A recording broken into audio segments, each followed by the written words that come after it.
What's up, hoop heads? It's your boy JB with Undrafted Hoops here. Sorry, bear with me as I get completely set up. Jesse in the building, baby. One of my most favorite fucking people to put this show on for. Welcome to another edition of Undrafted Hoops Offseason Block Party. It's where we look to cover all 30 teams this offseason. And I think we're on Team 8 right here. Team 8 it happens to be the Dallas Mavericks. They've been in the news a lot lately. A lot of moves, a lot of trades, a couple signings, and very exciting offseason for them. Before we get into that, got to say what's up to my boys over at Hardcore Sports Network. They're on YouTube, one of our sports networks that picked us up when we were very young, and they've been very good to us so far, and I appreciate them. So before you subscribe to our YouTube page, make sure you subscribe to theirs. They cover every sport, wrestling even every sport, I'll say. I don't want to get into that, but on top of that, make sure you subscribe to ours.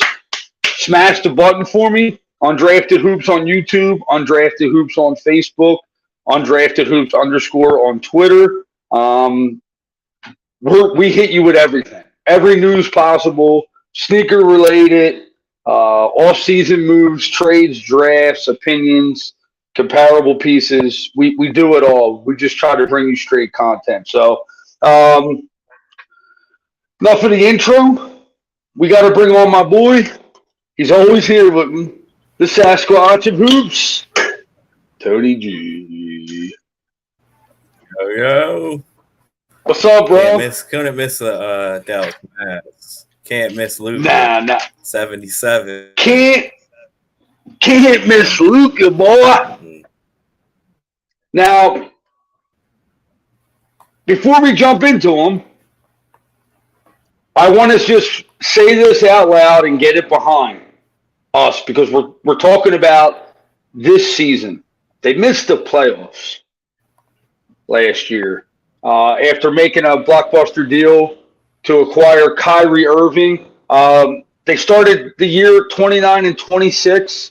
They were fifth in the West, underachieving from expectations after getting Christian Wood.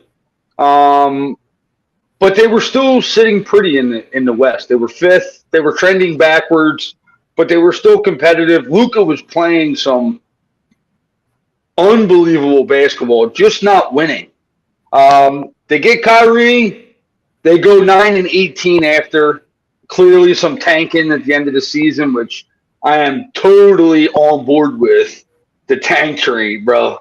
You know, we're Sixers fans. We know what the fuck tanking feels like, and that's what Dallas did, and it worked out for them.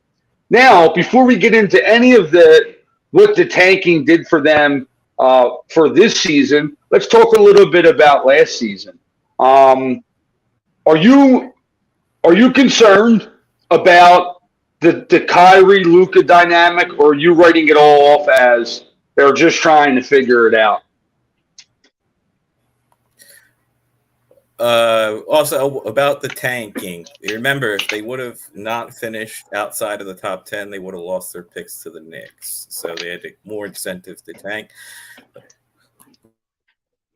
Definitely going to touch on that when we get into the draft. I am definitely not reading into I'm not writing that combination off at all. Dallas had some internal problems. Defensively, they were bad, and their superstar was Luka. Just wasn't himself towards the end of the season. Never seen the guy so deflated. They'll figure it out. Kyrie can play off ball. Luka has played off ball a little bit in his career. He's mostly been a point guard since the age of 17, but they'll figure some things out for sure. Yeah, you say that they were struggling defensively. They ranked 24th on the season defensively. I believe, didn't Kleber miss a bunch of time? Kleber missed a ton of games for them. He did. He was hurt last season. And he's a vital part. A lot of injuries. Yes, he did, and he plays a vital part because Dwight Powell ended up having to start at the five. And I think Kleber's very important because of his ability to stretch the floor. I think just a healthy Kleber alone makes this team better. And not only that, they did address um, certain needs at the four and the five. But I'm looking at Luka's stats. You know, he averaged 32 points on the season. He shot 34% from three on 8 attempts. You know, he does his thing. 8.6 rebounds, 8 assists. I have no concern about Luka. Are you got to be excited about the prospect of him really focusing on his conditioning and because that's definitely going to play a part in this team's success, right? Oh, for sure. He's going to come back. It was the best thing that could have ever happened to them because they weren't going to win the title last year. Luka's never really lost like that in his life. Then you tell him he's got a tank. This guy has one of the best mindsets in the history of basketball. He is going to come back better than ever. I've seen the guys running up hills and high altitude, and then he's got the World Cup, which is in 49 days, I believe now. He is going to crush individuals this season. Yeah, I mean, in terms of the dip, I mean, I really didn't see one in terms of obviously his numbers, but like you said, he just wasn't himself at the end of the season. It was almost like I don't want to say I love him, and I don't want to say it came off as he called it quits on the season, but I think him and Kyrie just didn't have that juice to compete in the playoffs. And like you said, like yeah, you don't ever want to think that about athletes, but you know, if the plan was to sign Kyrie all along, it's like this team's just like we said, figuring out the combination. Kyrie has played off ball with a point forward at another time of his career, and he won a championship with LeBron James. Yes, Luka is not LeBron James, but he has the same skill set as LeBron James, and they are capable of doing similar things. To think that this pairing doesn't work is obviously the evidence is there. I mean, when Kyrie went there, he averaged the same amount of points a game, 27 points per game. He still shot the ball. And matter of fact, he was shooting 37% on the year from three. In the 20 games with Dallas, he shot 39%. You want to call it what it is? I'm going to say Luka got on the ball a little bit cleaner than maybe he was used to looking at. Now I'm going to stick by that. Well, it's a small sample size, but I'm looking at that as a clear evidence of the offense will be there. It's about figuring it out defensively. So I'm super excited. I honestly didn't think there was any chance Kyrie wasn't going to stay in Dallas. I thought at the most a 5% chance on a team like Houston or something like ridiculous. But other than that, I didn't think Dallas would trade for him without getting him to re-sign. One of the things I want to talk about with this team and what they were able to do in this offseason came out, I think, yesterday. They traded in a three-way deal, but they signed Grant Williams. Tell me, do you think Grant becomes the starting four for them? And do you think his defense abilities are going to excel on this team?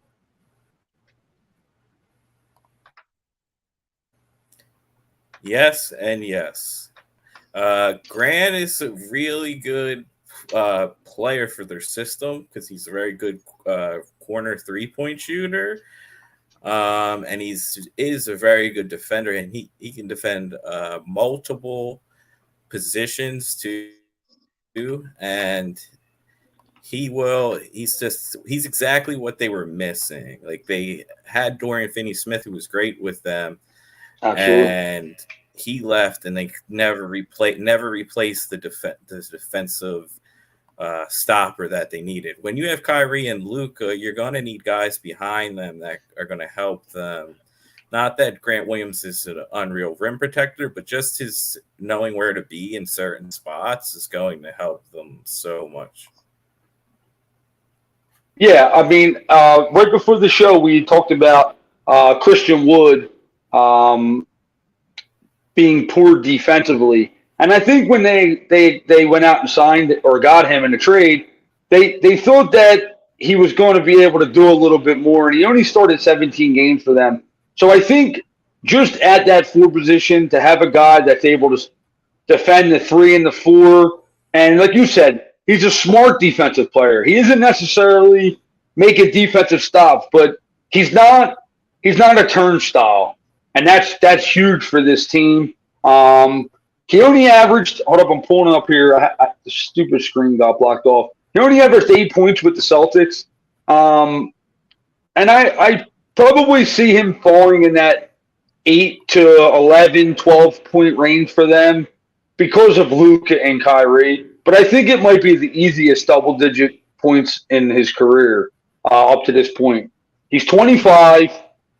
He's shooting the three ball at a 38% clip, so very strong. And like you said, he shoots from the corner, and that's most likely where he's going to be positioned offensively. So in terms of the signing, I didn't have him on the list for them, but I think I just overlooked it. And it ended up being, I think, honestly, out of all their moves this offseason, that's been their best. I mean, they didn't make a ton of moves, but so far that's been the best one, I should say.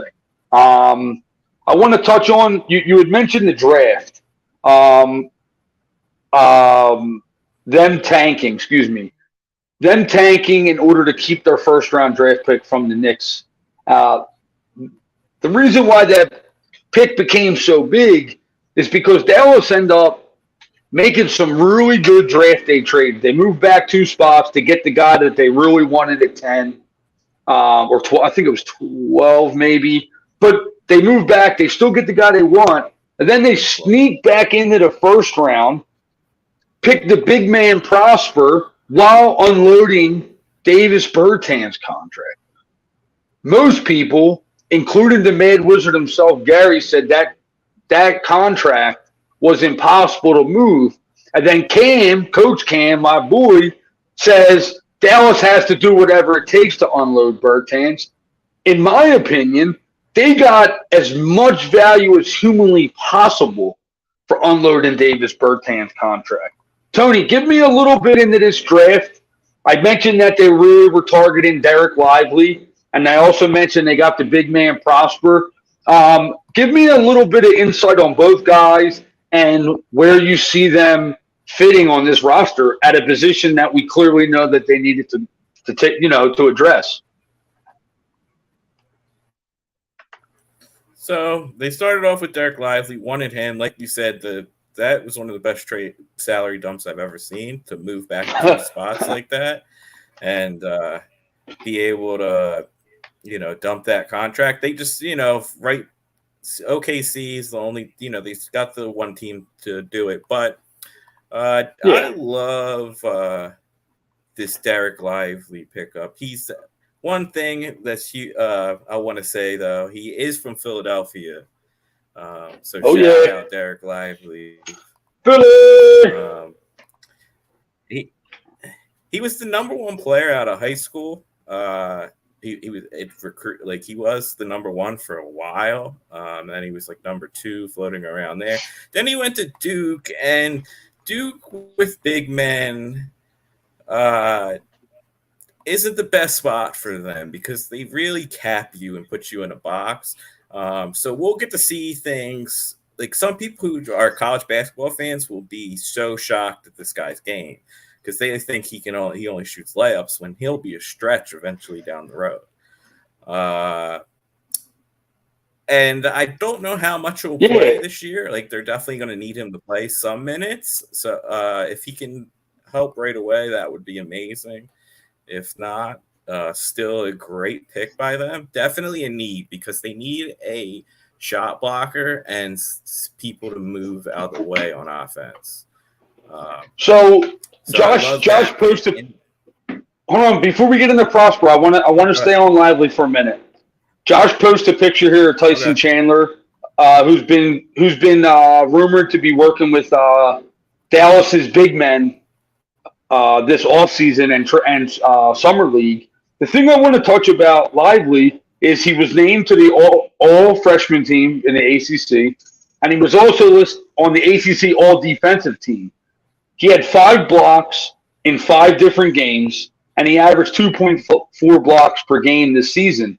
Bro, in terms of needing defense, right? In terms of needing a 5, because, like, obviously we do like Kleber, and hopefully he's healthy, but if he's not, to have a fallback defensive guy and really a dude just pick and rolling with Luka and Kyrie, if he's playing downhill, he can be an immediate impact. It's just about, like you said, are the minutes going to be there with Pal and Kleber and Rashawn Holmes? We don't know out of the gate, right? I mean, it just kind of depends on where his development is right now, because, like you said, he was putting a little bit of a box at Duke, but his projections are there. Like you said, he was number 1 prospect for a while. We're not talking about a dude that just was a flash in the pan. We're talking about a dude who was always capable. It's just, like you said, certain systems in college aren't designed for you. Give me a little bit. I don't know nothing about Prosper. I just know what I've read and some of the highlight stuff I've seen. Give me a little insight on this kid. I think he was Team Canada, right? He is from Canada. He is one of them kind of late bloomers. He's 20. He's from the NBA Latin Academy down in Mexico City, which has been getting better and better throughout the years. He started at Clemson and then didn't really play too much, and then went over to Marquette to play for Shaka Smart. This guy is unique. He is like 6'9", very long, shows flashes of a jump shot, and he's just super raw. And his leaps every year, he went from not playing to role player to he only averaged 12 and a half and 4.7 in college. But then he went to the combine and absolutely crushed people. And that's where he rose up. But this is just another pick of what we were saying earlier. If you have Luka and Kyrie, you need defenders and large individuals with length to pair up with those guys. So then, yet again, they make a very good pick for fit of their system. He's probably the guy that's probably going to see most of the time in the G League, is my assumption. He is I think he was a junior last year, so he is a little bit older. But I think the benefits to a guy like him is if like you said, if he's a late bloomer, he's a guy that you just want to develop and let some of these other bigs get their footing. And I think he's the majority of this season. He's probably going to get most of his tick in the G League. And that's not a negative on his game at all. A couple other things, like we've talked about Luka and Kyrie. We've talked about some of their additions between Grant Williams and Lively and Prosper. But I want to touch on, obviously, Josh Green. This kid, almost untradeable, Dallas has said. They said they really weren't taking calls on him. They were really excited about his prospect. Before the show, you had told me you think Josh Green could possibly start over Tim Hardaway. Are you still leaning in that direction after saying that? Yeah, if they don't trade Tim, Josh is for sure going to start over him. Just a way better defender.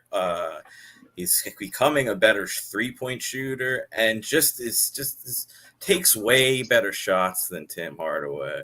Tim is he's hard. He's a Hail Mary shooter.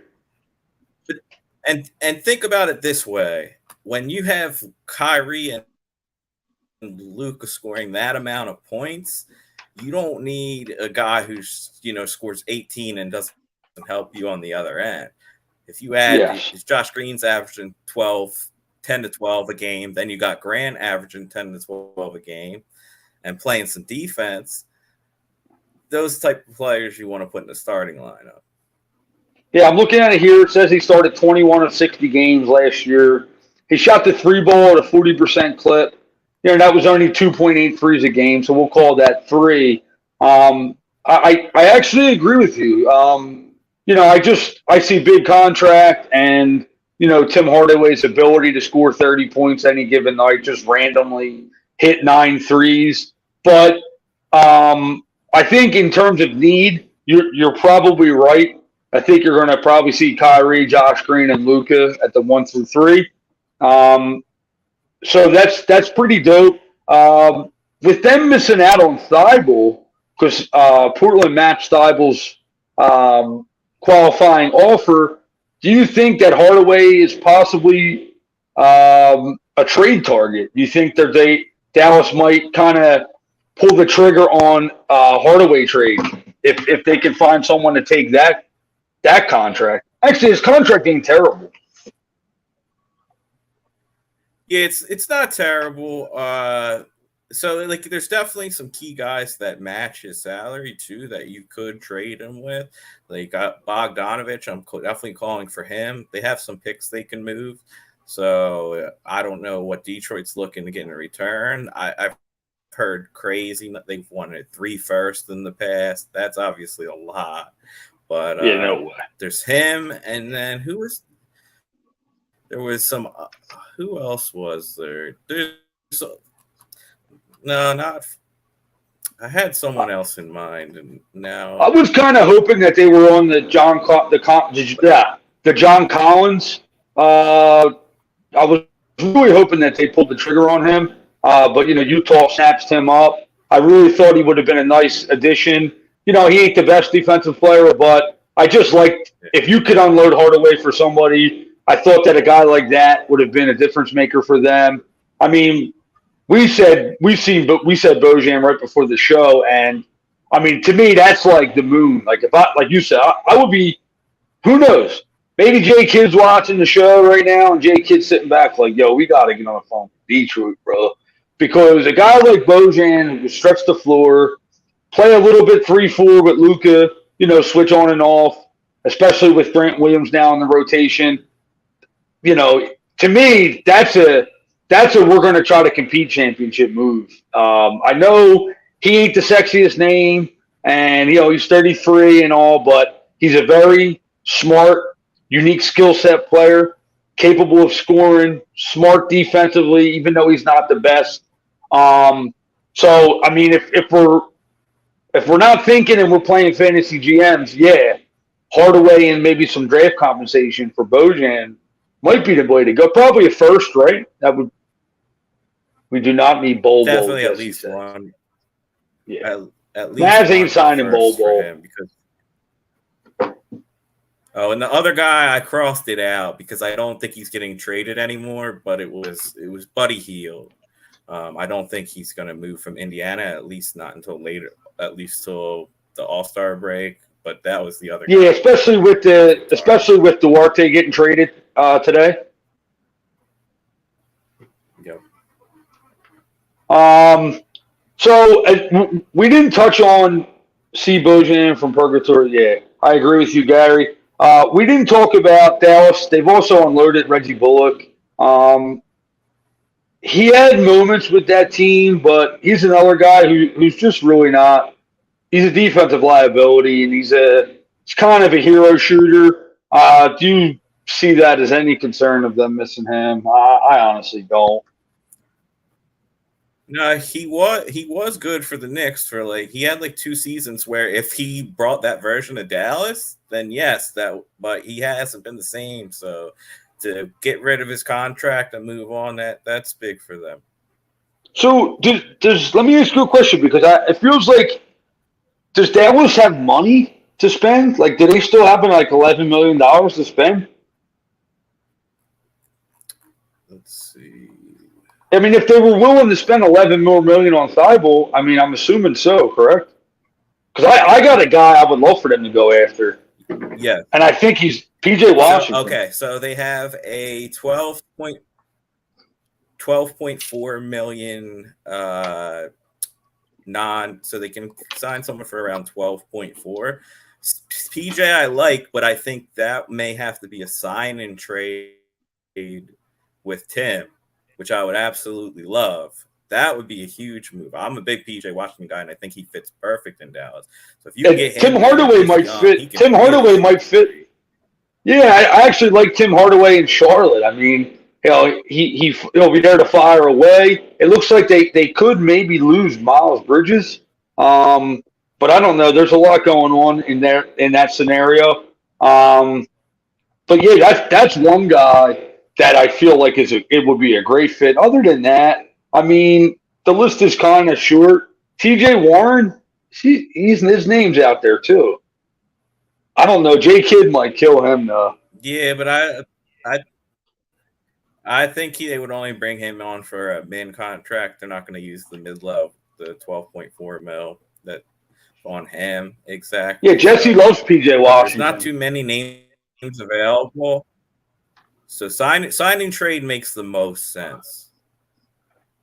Yeah, but dude, I think we're both on the same. I mean, they were targeting Thibault, who's obviously a small forward. I think that's their target, 3-4, like a hybrid type of a player, because of the type of sets they're going to be running this season. I believe that's going to be their target.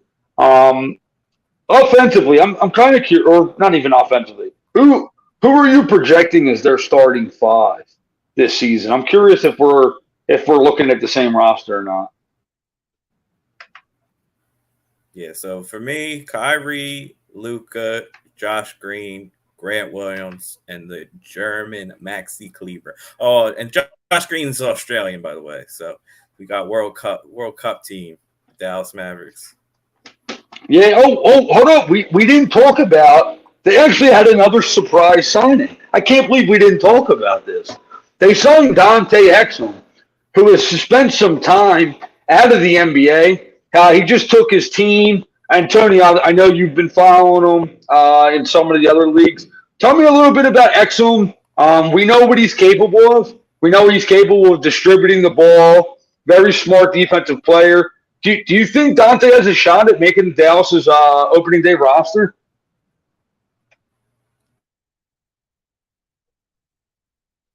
Was in my top 5 Euro guys to sign in the NBA.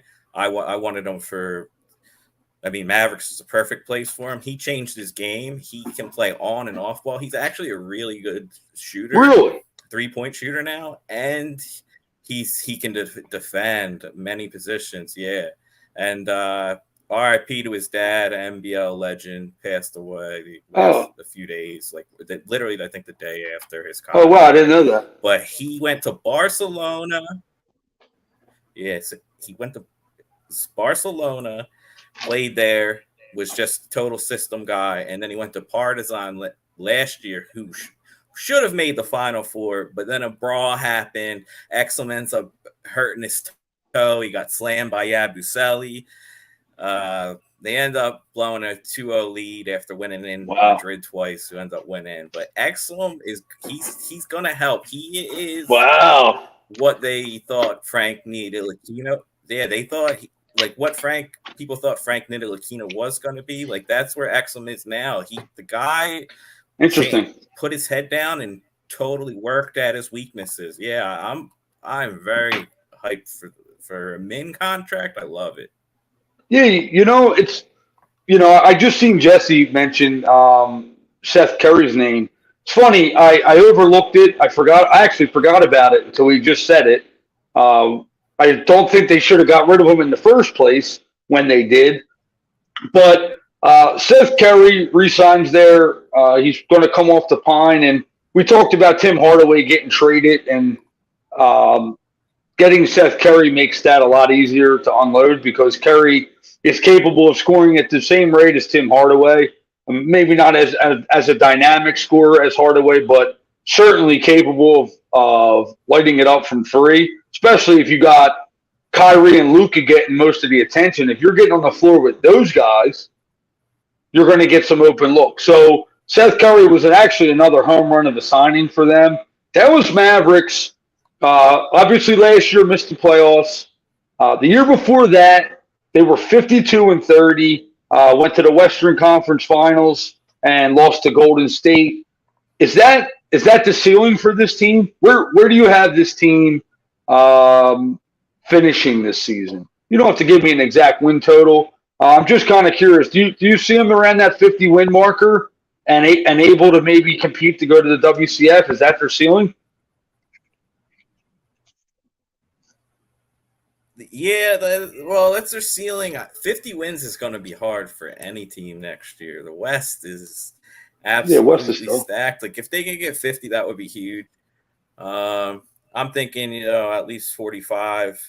Get at least in the play in. And then even then, though, it really depends on moves. I don't think they're I think if they make their next move, if they Is very important. if they trade assets and get a player, then yeah, right now I don't see them winning the Eastern Conference Finals or getting there. I still think they need to improve, but I don't think they're that far off, if that makes sense. So, I mean, win total is going to be a tough one, bit like you said, because of how tough the conferences are becoming. But they finished fourth in the West. I mean, even Jesse says 6, 7 seed. You know, I would say their ceiling is they can compete for the 4 seed. I think that's realistic. I mean, you're talking about one of the best players in the NBA, Luka, and they're finally putting a team around him. Josh is at the 6, 7, so I guess I'm the optimistic one in the group. I'm saying the Pistons are winning 30 games, and if Cade Cunningham, drinks Mike's special secret stuff, they can win 33, 34. Maybe I'm the optimistic one, but I don't see any reason why this team's capabilities isn't a top 4 seed, 4 or 5 seed in the West. Um, but yeah, they do have a lot to improve on defensively. Chemistry is going to be an issue early, I think, because of some of the newer additions, and obviously the offense is going to be a little bit different to start the year. But I guess I'm optimistic. I'll be Cam today and hype up this team because they didn't have the sexiest of all seasons, but they had a very productive one. So I'm big on Dallas this year, and I'm really looking forward to opening tip off with this team. Truthfully,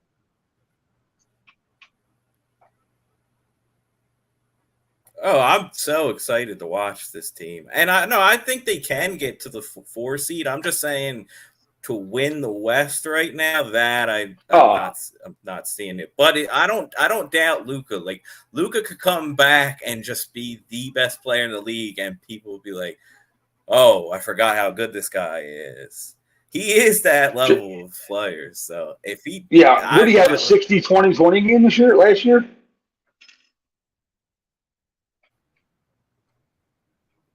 I'll turn your screen he cut has off on me. monster performances, Oh, and there it that is. was now he's shedded like 20 pounds, and he is happy he's back in Europe, and then he's going to the World Cup. Like he is focused right now. So I'm hoping I'm wrong, and Luka just says, I don't need the best roster. I just needed a little better one than last year, and Better takes them fit. up to the Western Conference. Yeah. Way much better fits. Yo, Got rid Josh of wants to some know. contracts.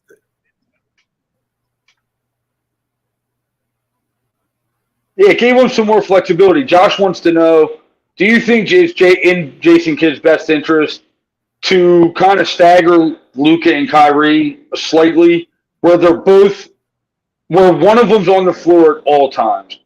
I think that's an absolute necessity. The answer is yes. Both of them should be on the floor at all times. I mean, we all have to be in agreement on that, correct?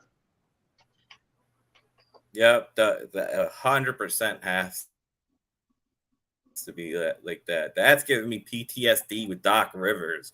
God, the wrong team. Sorry about that, but God damn, have 4 guys, and I'm watching Shake Milton run lineup. Sorry to get off topic. But if one of those two guys, if they're both playing that night and they're not on one of them for all 48, then I don't know. Kid, I'm not a J Kid guy. I hope he proves me wrong and he takes his team to the promised land, but I would have fired him way long ago. But yeah, this is probably his last chance though. With this team, like if they're a playing team and they struggle to get into the actual playoffs, this has got to be Jason Kidd's leash, right? I mean, I can't see it being much longer than this. They have made some moves, but a lot of pressure does fall on J Kidd. I hate that we let Carlisle go. I mean, Jesse, me and Tony love Rick, and I was sad when they let him. I was surprised that they let him go because I thought Rick's such a good coach and Luka's such a unbelievable talent and IQ. I thought that they would have been a good pairing for at least the next 10 seasons, but what the fuck do I know? I cook pizza for a living. So, Tony, anything else you want to cover on Dallas? Or are we going to stop? We're trying to be under 40 minutes. We're right there. Is there any last-minute notes you wanted to touch on them? No, I'm good on the Mavericks. I just have one quick little Summer League story. Summer League coaches, players all walk through. I normally never say anything, and I wasn't planning on saying anything. I'm right behind in the hot dog line with Rick Carlisle, and then in the moment I was like, I froze up, and I didn't want to ask him basketball related. I should have just told him like, I respect you, you're the man. Instead, I asked him how's the hot dog, and he was like, good. And that was our interaction. He comes across the NBA championship coach and he asks him how his hot dog was. That is so classic, bro. Think about that. You tell your kids one day, I met NBA Hall of Fame coach Rick Carlisle. I met him one day. Yeah, what did you say to him, Dad? How's your hot dog?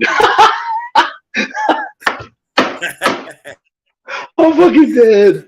He wasn't lying. I ended up getting the hot dog. I got the hot dog, and it was. So you can confirm that his hot dog was good. Wrong. Another great coach. Great coach. He steered you to a great lunch. It's classic. So Tony, I appreciate. I appreciate you. We're gonna end here. I wanted to say our next show is going to be Sunday or Monday. We're working at the times. But we're going to touch on the Sacramento Kings. I know you're super uber excited about that one. Another dangerous West team that improved this offseason despite me ragging on them earlier in the offseason. So, Tony G, my boy, Sasquatch of Hoops, one of the best basketball minds that I know. Peace out, my brother. I appreciate you.